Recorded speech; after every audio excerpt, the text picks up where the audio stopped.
Hello dear student, welcome to আরবি academy. আরবি একাডেমিতে তোমাদের সবাইকে স্বাগত। তো আজকে আমি আলোচনা করব এমটিএস পরীক্ষার প্রিভিয়াস ইয়ার কোশ্চেন। তো আজকে যে কোশ্চেন সেটটি নিয়ে আলোচনা করব সেটি হচ্ছে 4 নভেম্বর 2024 সালের শিফট 2। তো 2024 সালের 4 নভেম্বর সেকেন্ড শিফটে এমটিএস পরীক্ষায় জিকে জিএস পোর্শন থেকে যে কোশ্চেনগুলো এসেছিল আজকে আমি সেগুলো নিয়ে আলোচনা করব। তো এটি তোমাদের আপকামিং যে কোনো এক্সাম, যেমন ডাব্লিউপি, কেপি, ডাব্লিউবিসিএস, স্টেটের যে কোনো পিএসসি এক্সাম, জিডি এবং এসএসসি এক্সামের জন্য খুবই হেল্পফুল হবে। তো এর আগে আমি আরও অনেক ভিডিও বানিয়েছি এই এমটিএস প্রিভিয়াস ইয়ার কোশ্চেনের ওপরে। তো এর সাথে সাথে তোমরা সেগুলোও দেখে নিও। আমি এই ভিডিওর ডেসক্রিপশানে প্লেলিস্টের লিঙ্কটা অ্যাড করে দিয়েছি, তো তোমরা ওটা দেখে নিও। এর সাথে সাথে আরও অনেক কোশ্চেন পেয়ে যাবে।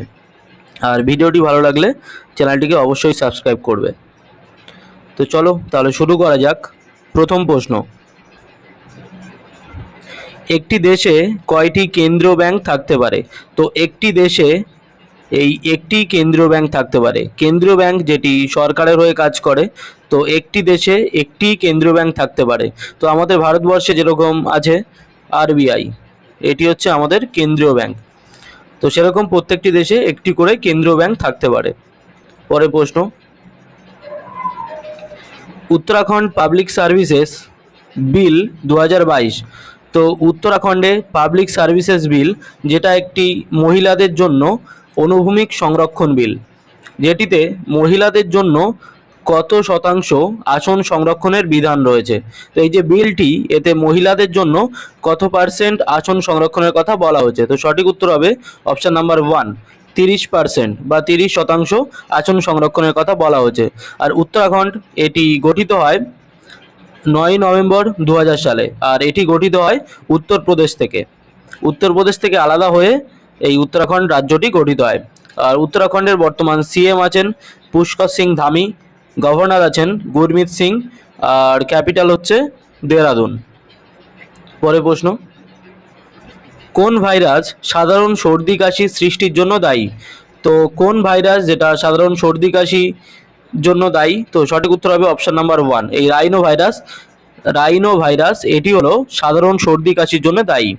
পরের প্রশ্ন, দাক্ষিণাত্য অভিমুখে আকবরের প্রথম অভিযানটি যুবরাজ মুরাদ এবং কার নেতৃত্বে আহমদনগরে পাঠানো হয়েছিল?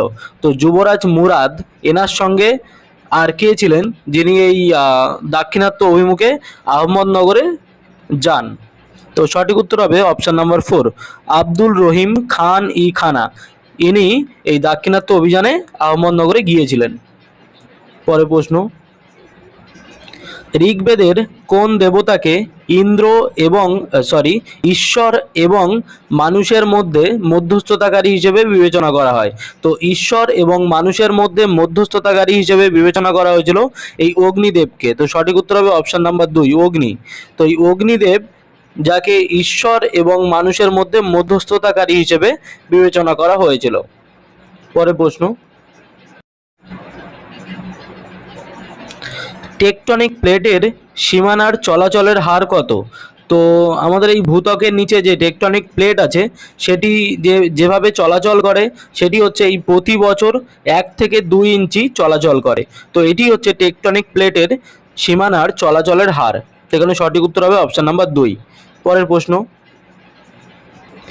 থেরাভাদা বা থেরাভেদা ভারতের কোন প্রতিবেশী দেশের সরকারি ধর্ম হিসেবে পরিচিত? তো থেরাভেদা এটি হচ্ছে এই শ্রীলঙ্কা, অপশান নাম্বার 2, শ্রীলঙ্কার সরকারি ধর্ম হিসেবে পরিচিত। শ্রীলঙ্কা, এর ক্যাপিটাল হচ্ছে শ্রী জয়বর্ধনপুরা কোট্টে। শ্রীলঙ্কার বর্তমান কারেন্সি বা টাকা হচ্ছে শ্রীলঙ্কান রুপি। শ্রীলঙ্কার প্রেসিডেন্ট আছেন অনুরা কুমারা দৃশ্যনায়ক। ইনি বর্তমান শ্রীলঙ্কার প্রেসিডেন্ট বা রাষ্ট্রপতি আছেন।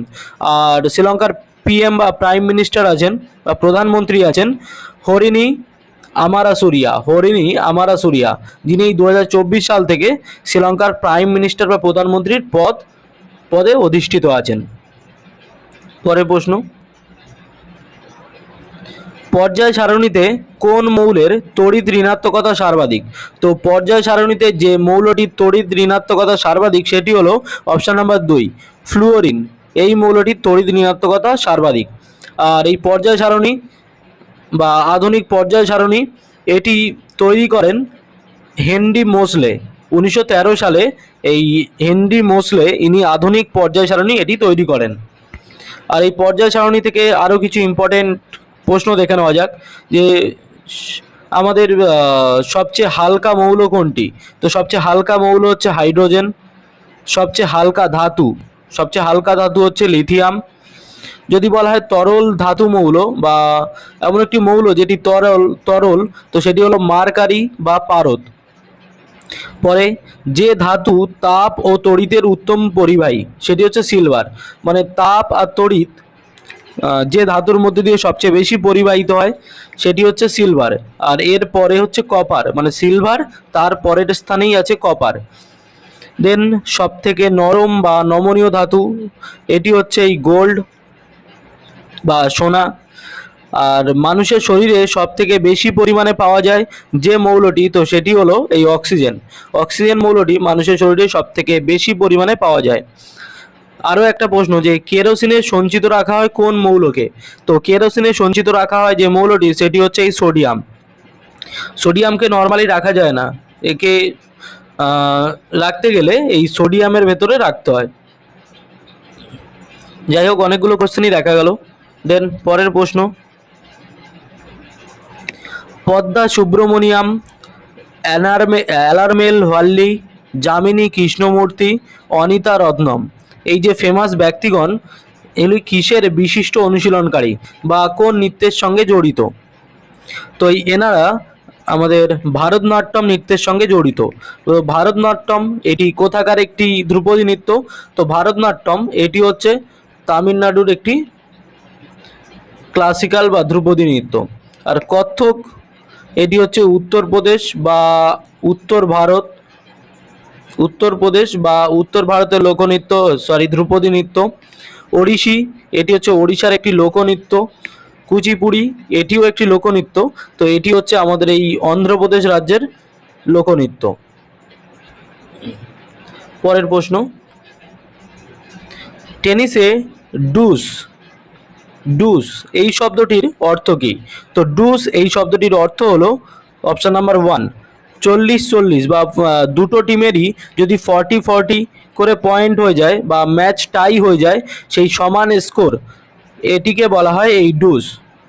তো দুটো টিম একটা টিমেরও 40 হয়ে গেল, অপোনেন্ট টিমেরও যদি 40 হয়ে যায় তাহলে ম্যাচটা টাই হয়ে যায়। তো টেনিসে এই ম্যাচ টাইয়ের ব্যাপারটিকে বলা হয় এই ডুস। পরের প্রশ্ন,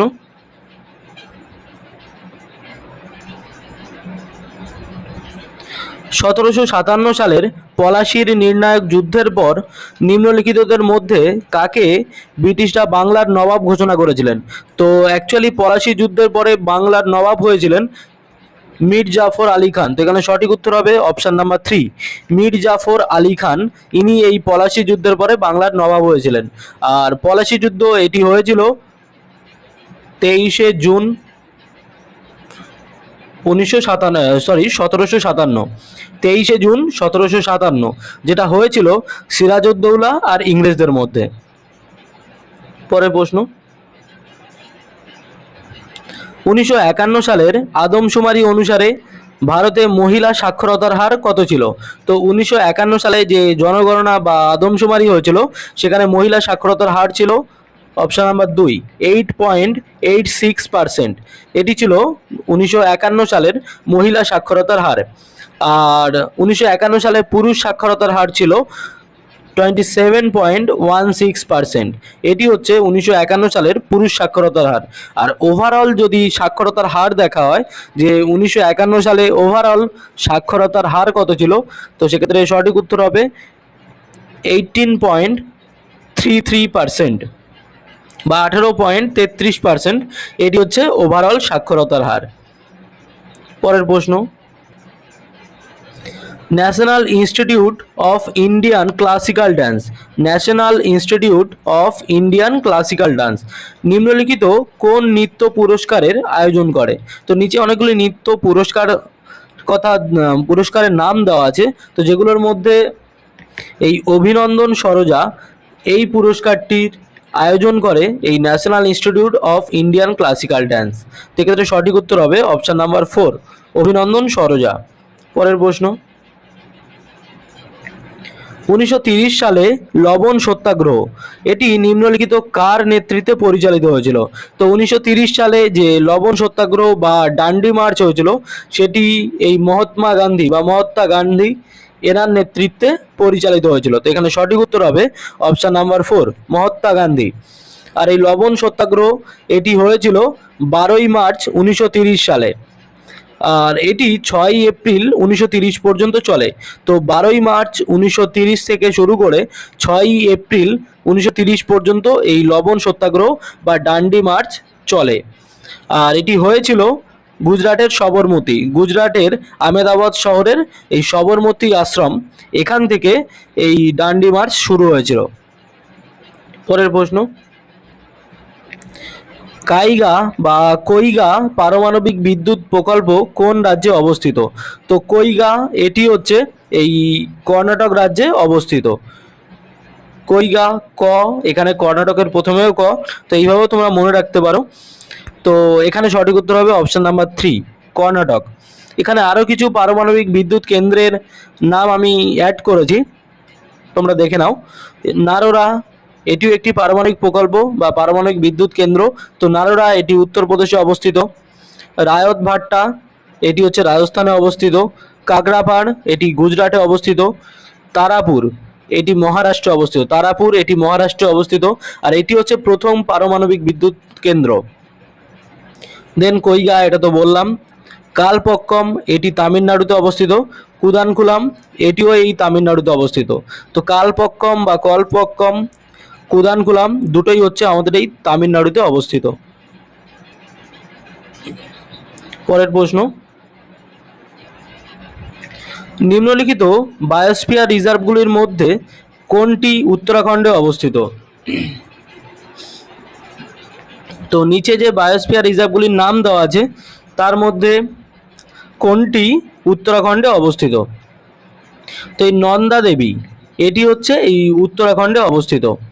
আর উত্তরাখণ্ডে আরও কিছু ন্যাশনাল পার্ক আছে, এটি তো গেল হচ্ছে বায়োস্ফিয়ার রিজার্ভ। আর এছাড়াও আরও কিছু ন্যাশনাল পার্ক আছে, যেগুলি হলো এই Jim Corbett national park, Nanda Devi national park, Rajaji national park, Gangotri national park, আর valley of flowers national park. এই ন্যাশনাল পার্ক বা জাতীয় উদ্যানগুলি এই সবগুলি হচ্ছে উত্তরাখণ্ডে অবস্থিত। পরের প্রশ্ন, নিম্নলিখিত কোন দেশ 2023 সালে 8ম পুরুষ এশিয়ান কাপ ক্রিকেট শিরোপা জিতেছে? তো এশিয়ান ক্রিকেট কাপ যেটা সেটি 2023 সালে কে জয়ী হয়? তো এখানে সঠিক উত্তর হবে অপশান নাম্বার 4, ভারত জয়ী হয়। আর এই এশিয়ান কাপ এটি মানে অ্যাকচুয়ালি এশিয়ান ক্রিকেট কাউন্সিল এটি গঠিত হয় 1983 সালে। আর এশিয়ান ক্রিকেট কাপ এটি প্রথম যে খেলাটি হয়েছিল সেটি হয়েছিল 1984 সালে। 1983 সালে এশিয়ান ক্রিকেট কাউন্সিল গঠিত হয়, আর প্রথম খেলা হয় 1984 সালে। আর এই প্রথম খেলায় এটিতেও জয়ী হয় ইন্ডিয়া। আর লেটেস্ট যেটা 2023 সালে হয়েছিল এটিতেও জয়ী হয় এই ইন্ডিয়া। পরের প্রশ্ন, প্রজাতন্ত্র দিবসের সমাপ্তি উপলক্ষে কখন সন্ধ্যায় বিটিং রিট্রিট এটি একটি অনুষ্ঠান। তো এই বিটিং রিট্রিট অনুষ্ঠানের আকারে একটি রাজকীয় অনুষ্ঠান অনুষ্ঠিত হয়। তো প্রজাতন্ত্র দিবস এটি হয় 26শে জানুয়ারি। তো 26শে জানুয়ারি প্রজাতন্ত্র দিবস, এর ঠিক 3 দিন পরে মানে 29শে জানুয়ারি এই বিটিং রিট্রিট মানে সন্ধ্যার সময় একটি অনুষ্ঠান হয় যেটি প্রজাতন্ত্র দিবসের সমাপ্তি ঘোষণা করে। তো সেই অনুষ্ঠান যার নাম হচ্ছে বিটিং রিট্রিট সেটি অনুষ্ঠিত হয়। তো এখানে সঠিক উত্তর হবে 29শে জানুয়ারি, এটি ঠিক এই 26শে জানুয়ারি 3 দিন পরে। পরের প্রশ্ন, রঞ্জনী হেব্বার নিম্নলিখিত কোন ক্ষেত্রের সঙ্গে যুক্ত ছিলেন? তো রঞ্জনী হেব্বার ইনি এই কর্ণাটকী সঙ্গীত, অপশন নাম্বার 4, কর্ণাটকী সঙ্গীতের সঙ্গে যুক্ত ছিলেন। পরের প্রশ্ন, 86তম সংশোধনী আইনের মাধ্যমে ভারতীয় সংবিধানে 11তম মৌলিক কর্তব্য নিম্নলিখিত কোন বছরে যুক্ত করা হয়েছিল? তো 86তম সংবিধান সংশোধনী যেটা হয়েছিল এই 2002-তে। তো এখানে সঠিক উত্তর হবে অপশন নাম্বার 1, 2002। 2002-তে এই 86তম সংশোধনী আইন এটি মানে হয়েছিল 2002 সালে। আর এই 86তম সংবিধান সংশোধনীতে আমাদের মৌলিক কর্তব্য 11তম যে কর্তব্য, মানে অ্যাকচুয়ালি প্রথমে ছিল 10টা, তারপরে এই 2002 সালে আরও একটি কর্তব্য অ্যাড হয়। তো যেটাকে বলা মানে যে কর্তব্যের মধ্যে ছিল যে 6 থেকে 14 বছর বয়সের প্রত্যেক শিশুকে শিক্ষাদানের ব্যবস্থা করতে হবে, মানে 6 বছর থেকে 14 বছরের মধ্যে প্রত্যেক শিশুকে শিক্ষাদানের ব্যবস্থা করতে হবে। আর এটি প্রতিটি পিতামাতা ও অভিভাবকদের একটি পালনীয় মৌলিক কর্তব্য। তো এই মৌলিক কর্তব্যটি এই 86তম সংবিধান সংশোধনী যেটা 2002 সালে হয়েছিল সেটিতে অ্যাড করা হয়। পরের প্রশ্ন, 2023 সালের ফেব্রুয়ারিতে নীতি আয়োগের প্রধান নির্বাহী কর্মকর্তা হিসেবে কাকে নিযুক্ত করা হয়েছিল? তো 2023 সালে নীতি আয়োগের প্রধান নির্বাহী কর্মকর্তা হিসেবে কাকে নিযুক্ত করা হয়? তো সঠিক উত্তর হবে option number 4, BVR Subramaniam. BVR Subramaniam. আর নীতি আয়োগ এটি কি করে? তো নীতি আয়োগ হচ্ছে আমাদের দেশের মানে অ্যাকচুয়ালি নীতি আয়োগ প্রথমে যে পরিকল্পনা কমিশন যেটা ছিল সেটাই চেঞ্জ হয়ে পরে হয় নীতি আয়োগ। তো এই নীতি আয়োগ আমাদের দেশের সমস্ত মানুষের জন্য বিভিন্ন পরিকল্পনা ও দেশ কিভাবে আরও মানে ভালোভাবে ডেভেলপ করবে সেই বিষয়ে পরিকল্পনা করে। তো এই নীতি আয়োগ, নীতি এর ফুল ফর্ম হচ্ছে national institution for transforming India, এটি হচ্ছে এই নীতি আয়োগের ফুল ফর্ম। তো নীতি আয়োগ এটি গঠিত হয় 1 জানুয়ারি 2015। নীতি আয়োগ এর হেডকোয়ার্টার আছে নিউ দিল্লি। নীতি আয়োগের চেয়ারম্যান হলেন নরেন্দ্র মোদী। মানে অ্যাকচুয়ালি এই পরিকল্পনা কমিশন যেটা পরে নীতি আয়োগ হয় তার চেয়ারম্যান সবসময় প্রধানমন্ত্রী হয়। তো বর্তমানে যেহেতু আমাদের প্রধানমন্ত্রী নরেন্দ্র মোদী, সেই জন্যে এখন ইনি চেয়ারম্যান আছেন। আর নীতি আয়োগের ভাইস চেয়ারম্যান আছেন সুমন বেরি। আর এই BVR সুব্রমণ্যম ইনি এখনো পর্যন্ত নীতি আয়োগের CEO বা প্রধান নির্বাহী কর্মকর্তা হিসেবে আছেন। পরের প্রশ্ন, শেরশাহ সূরির সমাধি নিম্নলিখিত কোন স্থানে অবস্থিত? তো শেরশাহ সূরির সমাধিস্থল অপশন নাম্বার 3, এই সাসারামে অবস্থিত। শেরশাহ সূরি এর সমাধিস্থল এই সাসারামে অবস্থিত। পরের প্রশ্ন, নিচের কোনটি মূলক রাজ আনন্দের লেখা? তো মূলক রাজ আনন্দ যে বইটি লেখেন সেটি হলো অপশন নাম্বার 1, আনটাচেবল। এই বইটি লেখেন এই মূলক রাজ আনন্দ। আর দ্য গাইড এটিও একটি ফেমাস বুক। দ্য গাইড বইটি লেখেন RK Narayan. Are the blue umbrella এটি লেখেন Ruskin bond. Are the white tiger এটিও একটি ফেমাস বই। তো এই বইটি লেখেন অরবিন্দ